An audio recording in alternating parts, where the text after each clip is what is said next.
राधे राधे। अक्षय तृतीया पर बाल गोपाल लड्डू गोपाल की सेवा कैसे करें?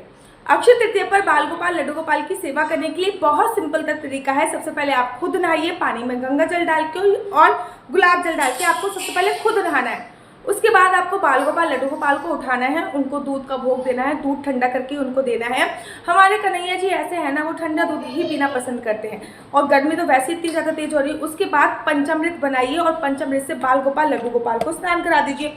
स्नान कराने के बाद आप गुलाब जल भी उनको जरूर गुलाब जल से भी एक बार स्नान करा दीजिए, क्योंकि गुलाब जल की जो तासीर होती है वो ठंडी होती है।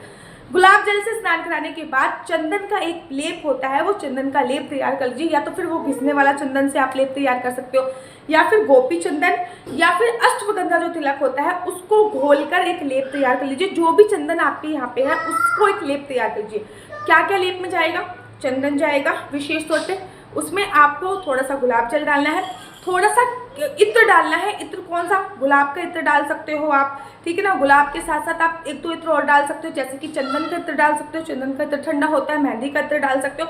साथ ही के साथ कपूर को अच्छी तरीके से पीस लीजिएगा, उसमें कपूर डालेगा और थोड़ी सी उसमें बहुत चुटकी भर आपको उसमें जिसे कहते हैं ना तुलसी की लकड़ी को घिसकर तुलसी की लकड़ी डाल दीजिए। एक लेप तैयार हो गया। अब लड्डू गोपाल को लंगोट धारण कीजिए और लड्डू गोपाल को इन सभी चीज़ों का जो ये लेप है पूरे उनके चेहरे पे, माथे पे, फेस पर, हाथों पर, पैरों पर, कमर पर, पूरे शरीर पे लगा दीजिए। पूरे दिन ऐसे ही रखा रहना है। ये जो घोल आप तैयार कर रहे हो ना, ये आप गुलाब जल से तैयार कीजिएगा, क्योंकि गुलाब जल की तासीरता भी ठंडी होती है। अब लड्डू गोपाल को आपको इस दिन जो भोग लगाना है वो सत्तू का भोग लगाना है। आप लड्डू गोपाल को सत्तू का भोग लगाइए, आम का भोग लगाइए, आम रस का भोग लगाइए, गुलाब के शरबत का भोग लगाइए, खीरा का भोग लगाइए, ककड़ी का भोग लगाइए, लेकिन सत्तू के लड्डू और सत्तू से बनी चीज़ों का भोग बाल गोपाल लड्डू गोपाल को जरूर लगाइए, क्योंकि लड्डू गोपाल की इस दिन से चंदन यात्रा प्रारंभ होती है, जो कि 21 दिन तक रहती है।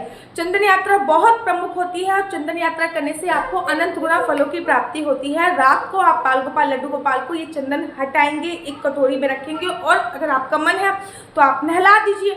अगर आपका मन नहीं है तो आप एक कपड़े को गीला करके लड्डू गोपाल को अच्छे से पोंछकर आप सुला दीजिए। इत्र की मालिश करना बिल्कुल भी मत भूलिए।